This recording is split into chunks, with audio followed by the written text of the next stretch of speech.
Bueno, en primer lugar, muchísimas gracias, Carlos, por la presentación y por la invitación a este seminario. Y luego, en segundo lugar, gracias a la organización de este Centro de Estudios del Paisaje, que creo que es su primer seminario. Así que, bueno, os deseo muchísimos éxitos en el futuro, que empieza ya hoy, ¿no? Así que, bueno, para mí siempre es un placer visitar la Universidad de Arquitectura de Valparaíso. Lo he hecho ya presencialmente 2 veces y esta tercera va a ser de manera virtual. Y lo que os quiero compartir, como bien ha dicho Carlos, es la experiencia docente que yo realicé o desarrollé en el año 2018 en la India, ya que tuve la suerte de tener unos fondos, una beca, y fui profesor investigador de la SEP University en Ahmedabad, y allí estuve viviendo 1 año. Así que cuando Carlos me sondeó sobre la posibilidad de dar una ponencia en un seminario que se llamaba Miradas del Paisaje, yo inmediatamente pensé en esta experiencia de la India, porque claro, para mí ir a la India fue reformular cómo tendría que mirar ese paisaje, que para mí era totalmente distinto a cualquier otra cosa en la que yo había estado o experimentado anteriormente. Así que, bueno, eso es un poco lo que vais a ver hoy, lo que quiero compartir con vosotros y el contenido de esta ponencia que se titula El paisaje urbano de Ahmedabad, una experiencia docente desde el conflicto. Como vamos a hablar del paisaje, lo primero que quiero hacer, y de una manera muy directa, es explicitaros lo que yo entiendo por paisaje. Y bueno, mi entendimiento de paisaje proviene del profesor Darío Gazapo, que bien lo conoce Carlos, y que Darío Gazapo lo tomó de Jorge Oteiza. Y Jorge Oteiza, Jorge Oteiza era un escultor vasco que vivió 14 años en Latinoamérica y decía esto: el paisaje es un cuerpo múltiple y sensible cargado de misteriosas energías. A formas distintas de hombre corresponden distintas interpretaciones del paisaje. Y creo que es como muy pertinente esta cita para el marco en el que nos encontramos, ya que lo que está diciendo es que el paisaje depende de nuestra mirada hacia él. Y claro, tiene que ser una mirada, decía Jorge Oteiza, sensible a los cuerpos que habitan ese territorio, ¿no? Entonces, dependiendo de nuestra sensibilidad, crearemos o construiremos, porque no deja de ser una construcción del paisaje, un tipo de paisaje u otro. Entonces, con esta idea que nos regala Jorge Oteiza, lo que os propongo es un desplazamiento virtual hacia la India. Os voy a poner un breve vídeo de 1 minuto para que veáis ese paisaje en el que se enfocó esta experiencia docente, una experiencia docente que llamamos Rebel Bodies, Rebel Cities, luego veréis por qué, y que yo codirigí junto con también la arquitecta y profesora india Mansisa.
Bien.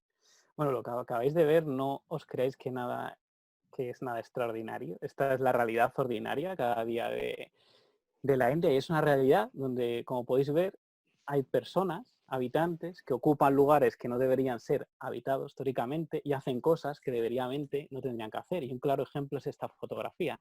Esto es una familia que vive felizmente, cocina, almacena todos sus enseres en un monumento que es Patrimonio de la Humanidad por la UNESCO desde el año 2017. Entonces aquí podemos ver cómo este conflicto, ¿no? Ese choque de fuerzas entre lo que dicta la norma y luego lo que hacen esos habitantes.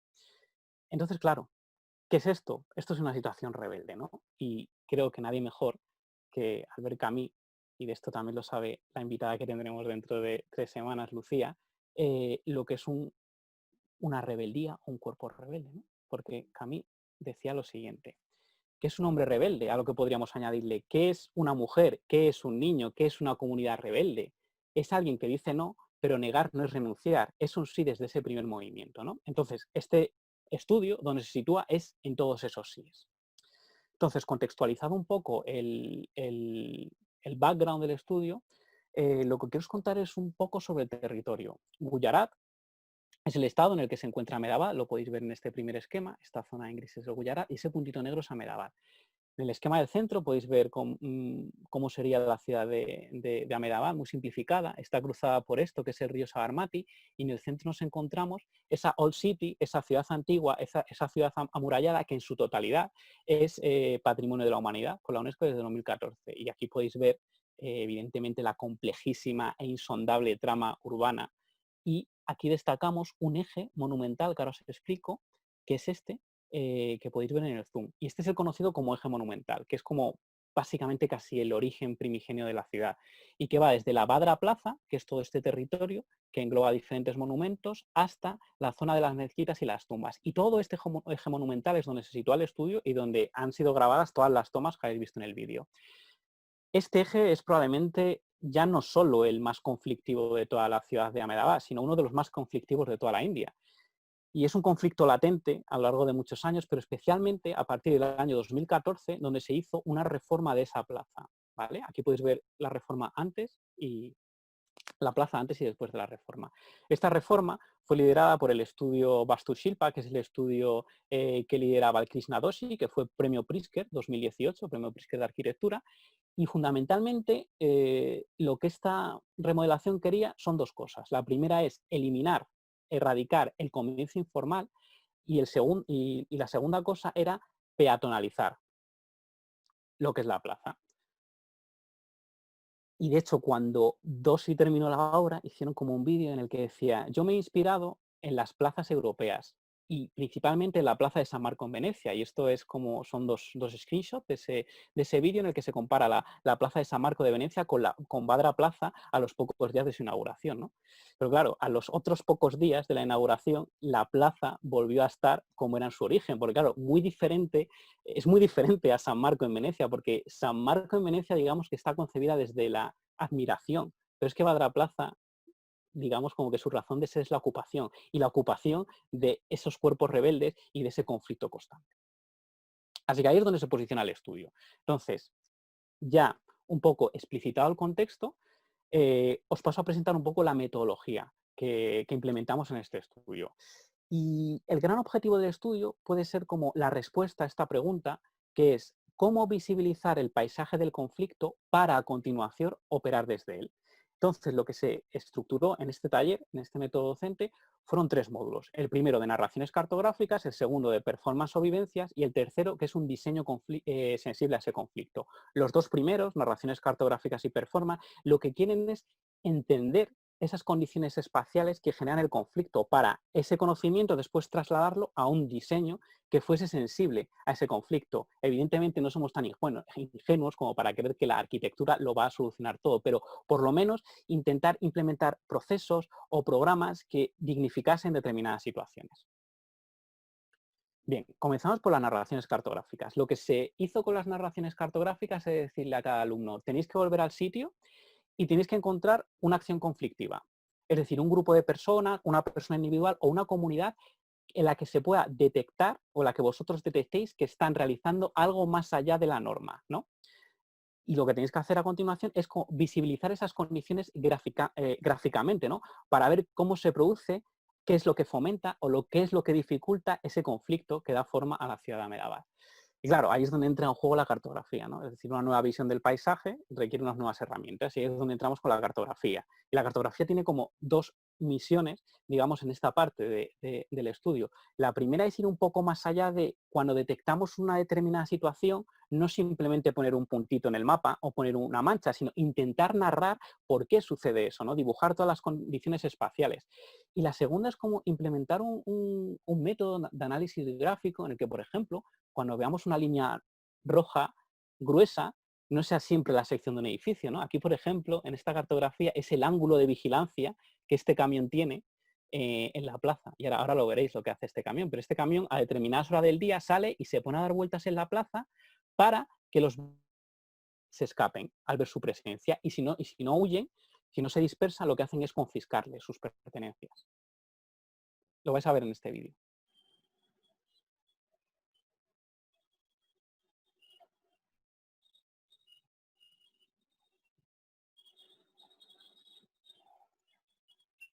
Bueno, habéis visto cómo esta mujer no le recriminase que pasaba por ahí porque tenía todas sus mercancías en el suelo. Entonces, claro, este es el conflicto y este conflicto genera unas espacialidades muy específicas. Debido a que esto sucede, los vendedores informales, los vendedores que no tienen licencia, empiezan a colgarse toda su mercancía en el propio cuerpo y entonces no empiezan a utilizar o no utilizan ese suelo. Digamos que este tipo de conocimiento es el que se va construyendo con las cartografías y es el que se busca.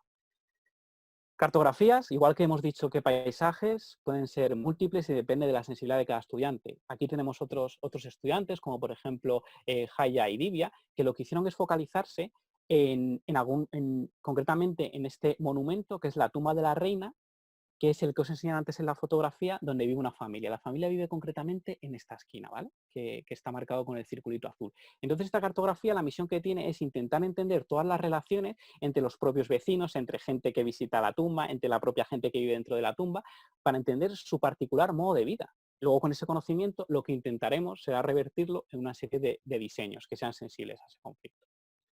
Y luego hubo otros estudiantes, como por ejemplo George, que hicieron zoom out hacia afuera y se focalizaron en conflictos de una mayor escala.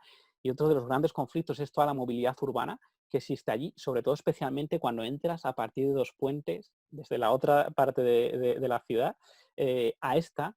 Y bueno, el acceder a la plaza se convierte en un auténtico caos, conflicto, como lo queramos llamar, ¿no? Entonces aquí también había como un tema muy interesante que abordar. Una vez realizadas esas narraciones cartográficas, dimos un siguiente paso y nos fuimos hacia las performances. Lo que se quería con las performances es que los estudiantes volviesen una vez más al territorio, a la zona de estudio, pero ahora para experimentar con su propio cuerpo la complejidad de ese territorio. Y lo que les implementamos es hacer una serie de acciones que podían ser una expansión de ese conocimiento que tenían o testar posibles diseños, como veremos a continuación. Entonces, por ejemplo, aquí lo que hizo Kevna es marcar el espacio que necesitaban esos vendedores informales para después, como ya decía, implementarlos en futuros diseños. O aquí, por ejemplo, lo que Ginal hizo es marcar con polvo blanco los lugares que oficialmente deben ocupar, pero claro, fijaros que fuera de contexto están estos lugares donde es una trama superpuesta a, vamos, a un espacio aquí de la ciudad donde podemos ver un bordillo curvo y vemos aquí cómo se va metiendo, o sea, claro, o sea, un despropósito, ¿no? Entonces, es contra lo que se revela, en este caso, esta comunidad de vendedores. Y otras 2 performances que os quiero enseñar con un vídeo.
Bueno, lo que habéis visto son 2 performances. En la primera, Duani se vistió de mimo y empezó, o se convirtió en un agente hipersensible de todos los estímulos que recibe la ciudad. Entonces ella, todo estímulo, cuando, bueno, las bocinas de la ciudad, etcétera, etcétera, como que hay muchísimo bullicio en la ciudad india, entonces era como hipersensible a todo lo que estaba sucediendo alrededor.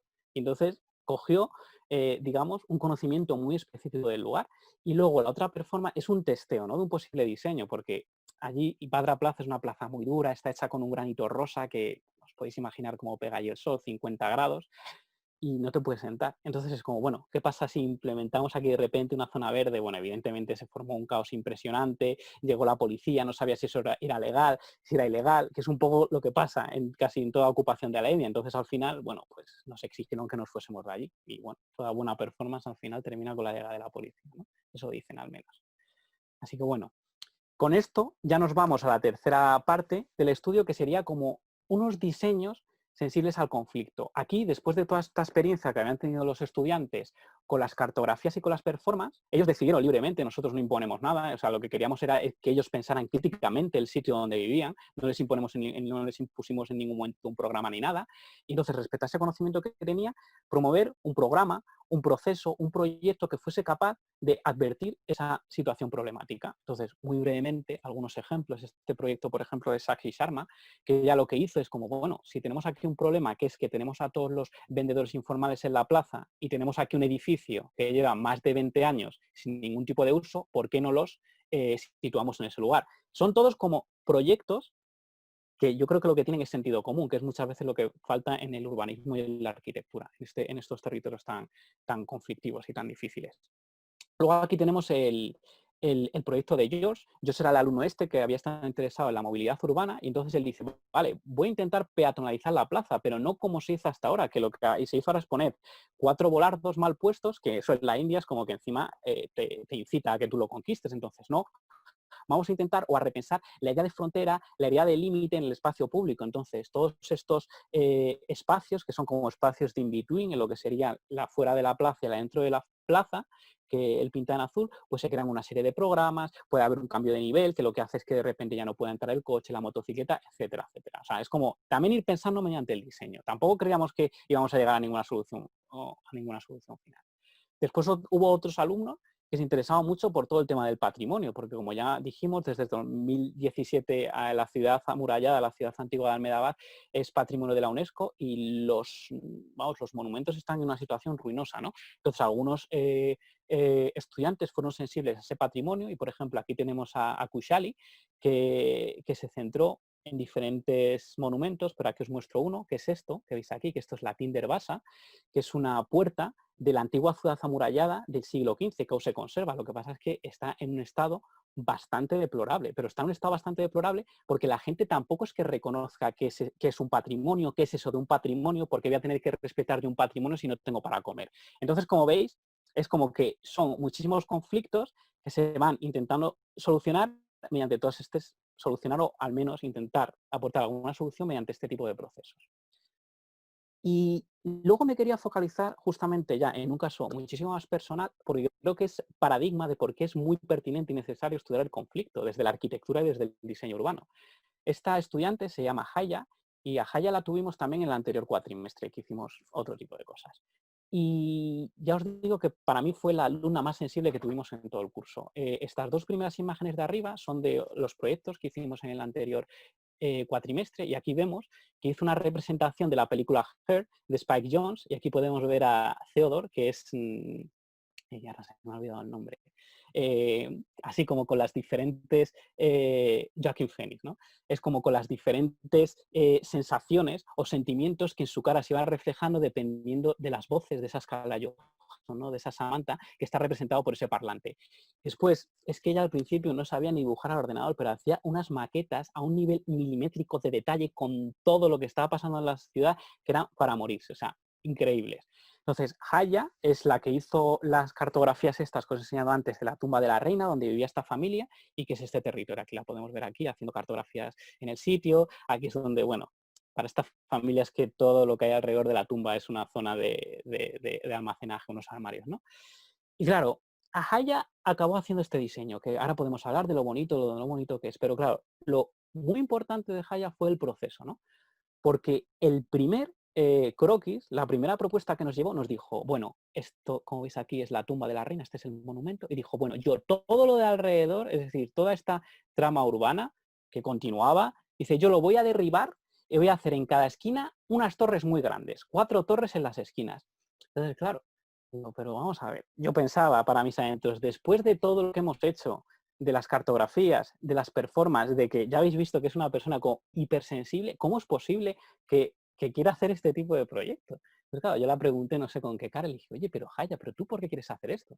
Y ella me dijo, muy sinceramente, bueno, es lo que se suele hacer siempre, ¿no? Es lo que hace todo el mundo. Claro, yo pensé, no me falta razón. Es que si te vas a muchos lugares de la ciudad, es justamente eso lo que se estaba haciendo.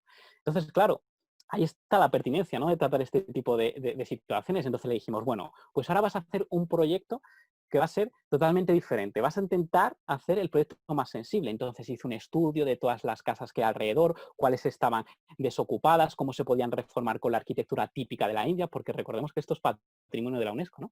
Y luego, otra cosa que tiene bastante interesante este proyecto es que para evitar o, digamos, un poco, digamos, como establecer un límite entre lo que es esta zona como más privada de las casas y luego este monumento público, creó o tomó un elemento que es típico de la arquitectura india que se llama odla, que odla es una especie de plinto, como podéis ver aquí, que es como un pequeño escaloncito. Entonces, dependiendo de la anchura de ese escaloncito, puede pasar desde el lugar donde se lavan los platos, a donde se tiene una conversación, a donde se puede quedar hasta una fiesta, hasta donde juegan los niños, etc, etc. Entonces, simplemente de nuevo es coger un poco la sabiduría de ese contexto e implementarlo en los proyectos.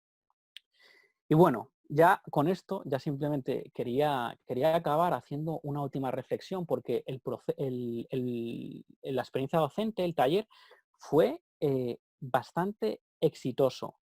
Pero claro, ya no solo por el tema tuvo como una gran acogida, ya no solo por los estudiantes, sino también por la universidad. De hecho, nos propuso que hiciésemos un libro con todo lo que estábamos desarrollando y espero que se haga en los siguientes meses. Pero bueno, esta gran acogida fue realmente porque estábamos tratando un tema que es el conflicto que los otros talleres de proyectos de arquitectura o de diseño urbano no estaban tratando. Y es algo que a mí me sorprendía, ¿no? Porque realmente lo que querían los estudiantes era realizar o al menos aproximarse este tipo de proyectos en los que veían que los problemas que cuando salían de la universidad veías, porque salías de la universidad y veías un asentamiento informal, veías a todos los vendedores ilegales, etc, etc. Es decir, que cómo la arquitectura tenía herramientas que podía ser útil para intentar mejorar un poco o dignificar la vida de esas personas o cambiar un poco la ciudad en la que vivían. Así que bueno, eso es un poco la reflexión última y final con la que os quiero dejar. Y aquí termino. Así que nada, muchas gracias por vuestra virtual atención. Muy bien, muchas gracias, Víctor. Un Muchas placer. gracias.